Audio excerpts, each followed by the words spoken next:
physical starters coming back. They're going to try to run the ball, and I call it bully ball. I think they'll probably try to bully us a little bit with their offensive line. They have a lot of experience there. Defensively, they play multiple fronts.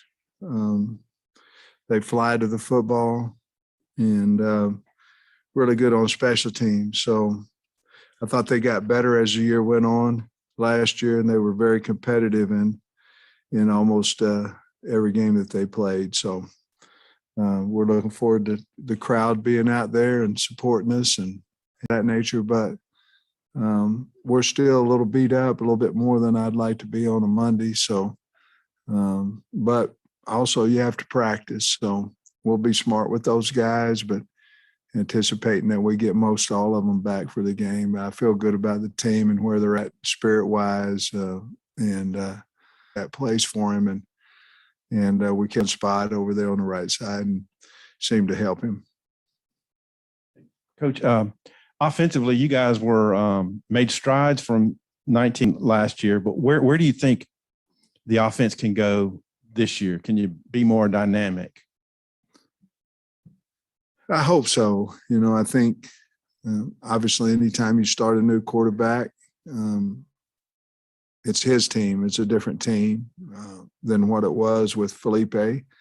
KJ obviously has different assets than what Felipe did, as well as Felipe having different assets than what KJ does.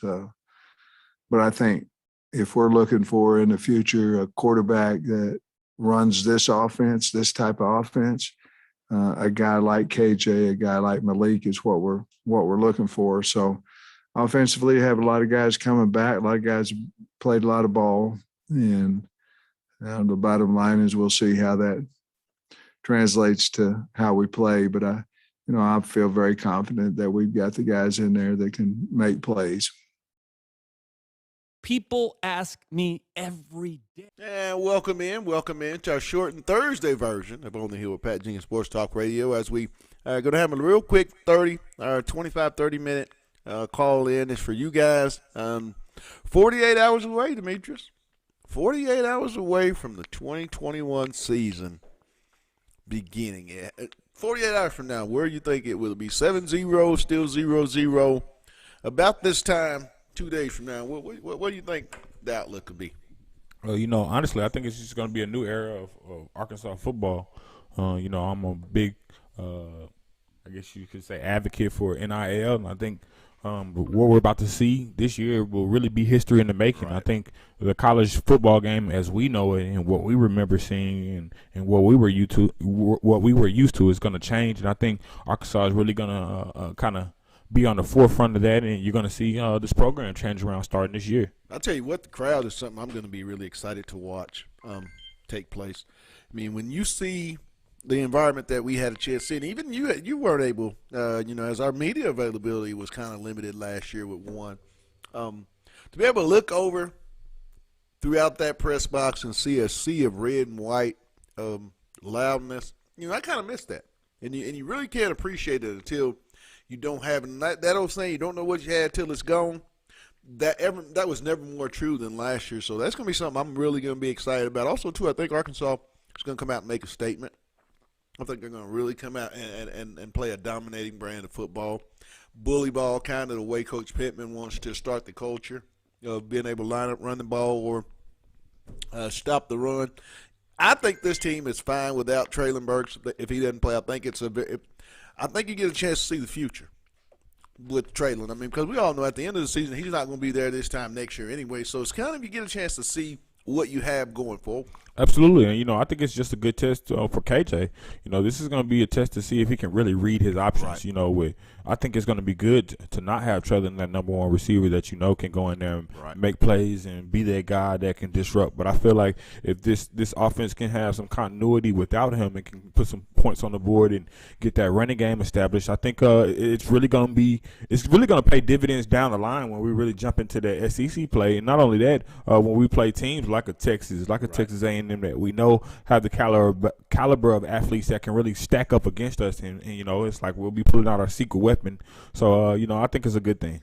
Arkansas, I think, needs to play a safe, healthy brand. I think if they get up big, which I anticipate they will, let some of the younger guys play and start looking toward the Texas game. Because, let's face it, it's really hard for an 18 to 22-year-old kid who knows that they have such a monumental game, not for themselves, but for the entire state, looming a week from now on 9/11, which is a very historical day for all of us that live here in the U.S. of A.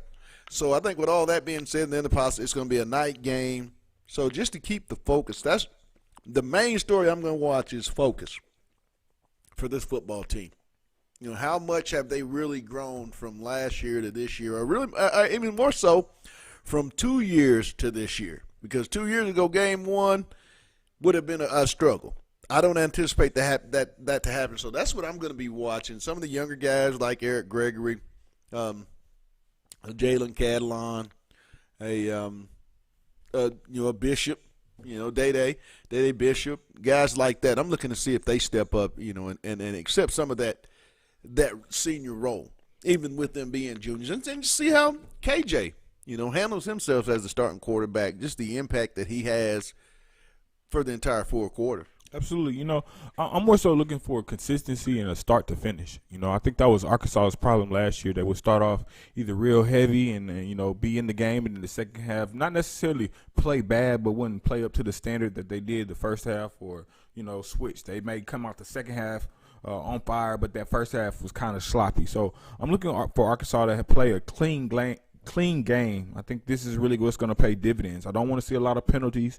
That's going to be a sign of discipline from what Sam Pittman has been instilling. And then I think that's another sign of that senior leadership that you were speaking of. When you have guys holding guys accountable, making sure they're not shooting themselves in the foot with offside penalties, dumb penalties that can kill the team, that tells you that these guys are focused and locked in. So those are the things that I'm really looking for: a clean game, start to finish, and guys execute. Mine is Traylon Burks if he doesn't play. Which you think will be the top 3 go-to guys? A guy that I'm really liking and has had a great camp, came in as a walk-on. Tyson Morris. I think Tyson is set up to have a very, very productive senior year and kind of position himself to, maybe at the end of the season, get a look at one of those senior bowls, shrine bowls, something where he can really, showcase his talents. But I just feel like, he's had one of the more productive camps. When you're looking for, those guys at the wide receiver spot that KJ is going to be really looking for on 3rd down, 2nd down, or, sometimes in those 4th down situations. Yeah, absolutely. I do think that's going to be a guy that really contributes not only just this game, but throughout the year. He's going to be one of those, as you call it, baking soda guys. When you talk about the receiving core and the guys that really make plays on those third plays, that can be the option that nobody was double teaming. I think Tyson's really going to get, a lot of one-on-ones, just people not really giving him the respect, deserved for the time that he's played and the numbers that he does have with the amount of throws he's had. Tyson hasn't had a lot of balls thrown his way, but the balls he has been thrown his way, he's caught and produced. So I think that's going to be a guy. But I'm gonna have to go with Etron. I think when you look at him, I think Kendall Briers sees that he's going to be best looking freshman, physical wise, that I've ever seen come here at the wide receiver spot. I think Kendall Briers he understands and sees that, hey, this may be my next Traylon Burks. Not saying that he's trying to create another Traylon Burks, but I can see this guy being the feature receiver just off his physicality and the way he's learning and coming in and dominating. Hey, you could be next up, or at least that number 2 option. So I think Etron's going to be a guy that they really kind of give an opportunity to really come in and solidify those spots. And lastly, let me throw another one in, Davion Warren. Yes, okay. I think they're going to try to get Davion Warren in there and see what he can really do coming off that injury season.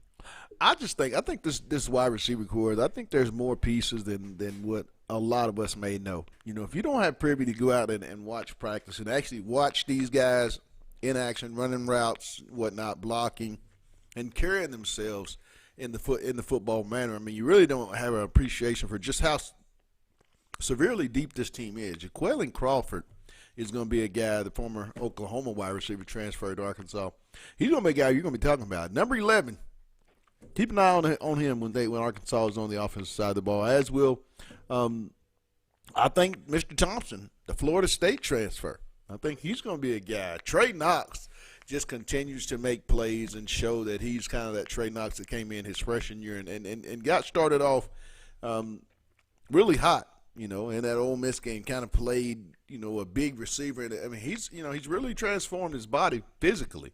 And that's what I think is going to happen. I mean, this is a bigger group of receivers, and the receiver here at the University of Arkansas, as well as the cornerback, those types of guys, as far as their stature and build, are really starting to change. And I think you're going to see more and more of that under Coach Pittman, under guys like Kenny Guyton, the wide receiver coach, Sam Carter, and Barry Odom. I mean, they like those bigger guys at those positions because that's just the way it is with so many wide open offenses. Absolutely, and I think not only receivers, I think it gives the running backs the opportunity to really come in. Of course, you have Traylon Burks, but you have outside of Traylon Smith. Excuse me, I said Traylon Burks. I mean, who do you think going to be that guy that gets close? I think Rocket Sanders is going to have over 100 yards. I think this is going to be a coming out party. I know they're going to give Traylon the rock, but they know what Traylon can do. They know what he brings to the table. I think he's going to be a come out. He's going to be a guy that comes out. They may give him 6 to 8 carries, anywhere between there, and then they're going to throw Rocket Sanders in. I think they're going to try to make him the workhorse. When you look at his body and just the type of running back he is, he's kind of that third down back. When you look at Traylon Smith, he's kind of that kind of dual shifty back that you want to throw in there, first and second down. But Rocket Sanders, man, when you look at him, you can tell, hey, and he has that magical number 5. When you wear number 5, you're held to a standard. When you talk about running backs, especially when you look at D-Mac and Raheem, I think Raheem somewhat underperformed when you look at that number and the expectations that was given and the expectations that I think Raheem put on himself, after that Alabama game and when Darren McFadden, came down the next game to talk to him. I think Rocket Sanders is going to be one of those guys that Darren McFadden is going to be happy that he's wearing that number 5. Oh, everybody's going to be happy that he's wearing that number 5. I see a lot of big things. I mean, we're going to take a real quick break, and then when we come back, if you have any questions you'd like to chime in our shortened version of On the Hill on this Thursday edition, you can do so. Hey, we always say let us know where you're giving a shout-out from so we can, kind of let you put on for your city. We'll be back in a second. That's On the Hill. This is the Thursday edition on KDSJ 479.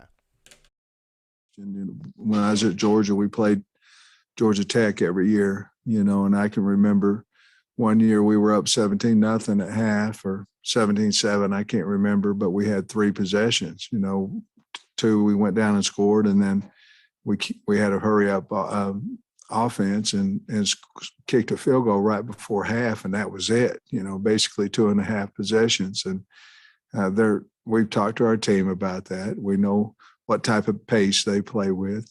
Obviously, it's up to our defense to get them off the field.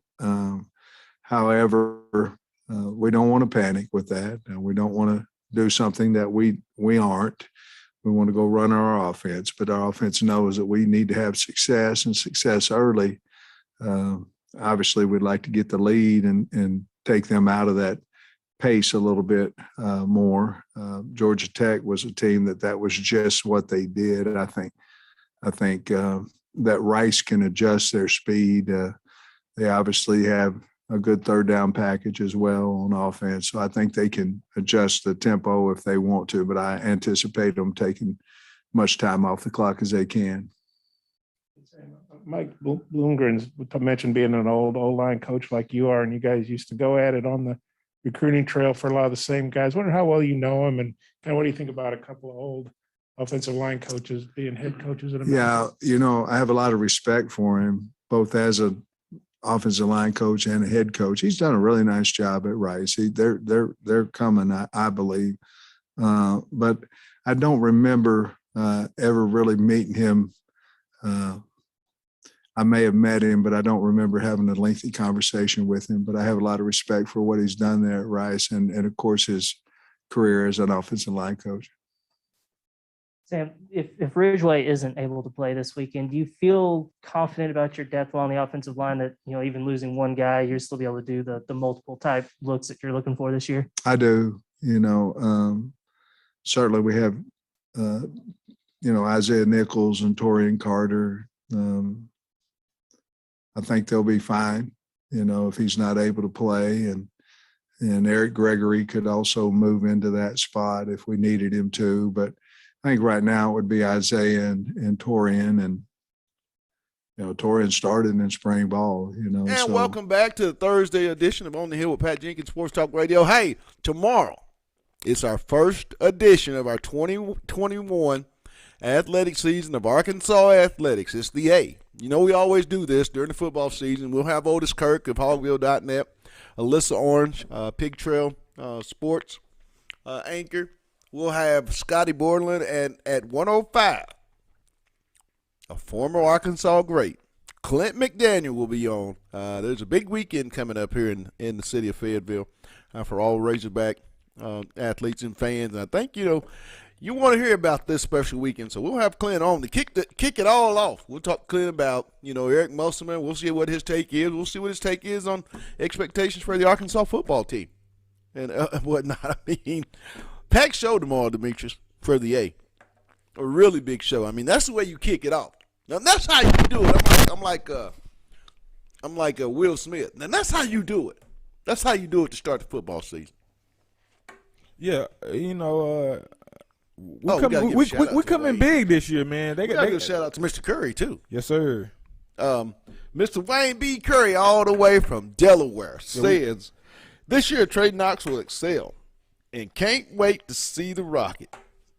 Oh, the Rocket, man, that's my guy. I think that's gonna be come out player of the year. And you know what? I'll give it to Trey Knox. I think he can be comeback player of the year. One of those guys that we had high expectations and kind of took a season off.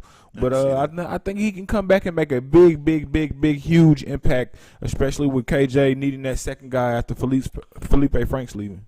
I'm really excited to see how this first game is going to go. Just from being down during the fall camp, watching practices when we've had the availability to be at the practice, I see a lot of energy, a lot of different leadership, and you see the urgency. They're all great football teams. I mean, you see the physical transformation that these kids have made, and it just feels like this football team and this football program under Coach Pittman is ready to get back and play like a true brand of fighting Razorbacks. And I don't say that as a homer. It's just I've been around this program long enough to know when it feels right. And under Coach Pittman and this staff, it just feels right. It feels like there's a direction, there's a plan, and there's a culture. And that's what you need when you go back. Bielema and Morris really didn't have cultures. A lot of talk, but not a lot of culture building. And Joe Fouché said it best. He's a player's coach. He's for us, and we'll run through a wall for him. And that's all I need to hear from a football team about their head football coach. When those words "will run through a wall for you" comes out of a player's mouth, that signifies a definite deep respect and love for that coach and what he's building in his program. Yeah, absolutely. And it just speaks on the ties that I think Sam Pittman as a coach has to the University of Arkansas. When you have guys that are really passionate about where they are and wanting to see the place that they're at elevate and bring a certain level of championship mentality here, which I really think Sam Pittman wants to do. He wants to be kind of that next tier level when you get up to the Nolan Richardsons. That's never really been done here in a while. Everybody, hosts that had on that 1965, but, that's pretty much the older generation. Right. Now we've moved into this new era, and there hasn't been a coach since Bobby Petrino. You still got fans still wishing Bobby Petrino was here, and I think Sam Pittman is going to be the guy that kind of not necessarily erases, because you can never erase what Bobby Petrino did here. I firmly believe and can never deny that he put Arkansas back on a pedestal that it hadn't been on in a long time. Ooh. But I really think Sam Pittman is going to be the guy that elevates that and puts us on another level and gets us to that championship winning pedigree that everybody wants to see Arkansas be. Will Davidson says we're going bowling this year. What are you giving that shout out for? What city you repping? What state? Where you at? Shout it out. We'll definitely let everybody know where you're making comments from. I think that by the end of this season, and I'll make this prediction because I don't say things most of the time that I really don't believe, is by the end of this season, Arkansas is going to a very good bowl. I stand by 8 wins. I'm not going to change that. But I think by the end of the season, KJ Jefferson is going to play himself into statistically one of the top 5 quarterbacks in this league this year. I think KJ is going to be one of the more balanced, if not, I mean, he'll be one of the top 3 or 4 most balanced quarterbacks as far as ratio to pass and run, and being very, very ball savvy, not turning the ball over quite as much as so many expect. And I don't understand why it always is everybody's enamored with the second quarterback. If KJ Jefferson, in my opinion, is not the without question an incumbent starter and like without question taking every snap that if there's any type of open door where Malik can get in there, I think Arkansas ought to be a little concerned, but I don't think that that's going to happen. And I don't mean that in disrespect to Malik. I just think KJ, with all the season and all the things that he's went through here in his time at Fayetteville, this guy's ready to be the leader. There's a reason they chose this kid for a team captain by his peers. Yeah, I just think it's his time. When I look at KJ, he's always had the intangibles when you talk about height, weight, speed. It was just understanding and let the game kind of slow down to him. And I think you've seen a flash of it in that Missouri game, how he was really able to pick apart the defense and really kind of have his choice at what he wanted to do and who he wanted to throw the ball to. I think the thing about him is just going to be being confident in that O-line this year and understanding when to use his legs and when not to, and trusting in his weapons around him. But I have no doubt in mind that KJ's going to have a successful year. He's probably going to go down as one of those special quarterbacks having one of those years similar to Felipe Franks, where everybody coming in ranked as the 14th quarterback in the SEC. He's going to raise a lot of eyebrows and have a lot of scouts talking like, hey, if this guy gets in the right system, which he really does when you look at where the NFL is going and what they do in the NFL and the type of offense they run, he transfers over. He correlates to what they're trying to do. So I think by the end of the year, he definitely will be having some NFL scouts talking about him and whispering his name to some GMs. Will Davidson, that made the comment about Arkansas going bowling, he gave a shout out all the way from the LR, the capital, Little Rock, Arkansas. Yes, Thanks sir. for the comment, Will.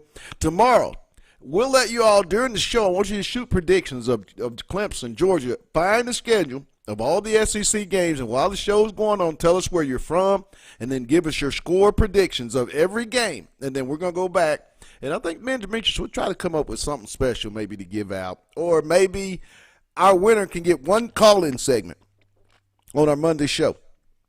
We got to start giving y'all some giveaways, too, for tuning in to OTA. So we'll be having some special giveaways to do this year and just interacting with our fans and kind of have some things to get you guys involved in with. Hey, well, that's going to wrap it up today in our Thursday edition. We'll be back with the A tomorrow. And I'm talking about when we come on, the lights come on, so do we.